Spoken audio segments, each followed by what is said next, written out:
বর্তমান সময়ে জনপ্রিয় নতুন রোমান্টিক জুটি মীর রাব্বি ও তানজিন তিশা দিন দিন বাংলা নাটকের জনপ্রিয়তা বেড়ে চলেছে। সে ধারাবাহিকতায় আবারও নতুন নাটক নিয়ে হাজির হয়েছেন জনপ্রিয় এই জুটি।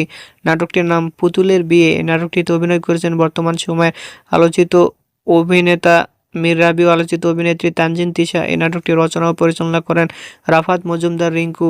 নাটকটি খুব শীঘ্রই দুপচাচিয়া এন্টারটেইনমেন্টের ইউটিউব চ্যানেলে প্রকাশিত হবে। আপনারা দেখতে চাইলে অবশ্যই ঈদে দুপচাচিয়া এন্টারটেইনমেন্টের ইউটিউব চ্যানেলে চোখ রাখুন এবং নিয়মিত নতুন নতুন নাটকের আপডেট পেতে হলে অবশ্যই চ্যানেলটিকে সাবস্ক্রাইব করে রাখুন। পরবর্তী ভিডিওর জন্য অপেক্ষা করুন।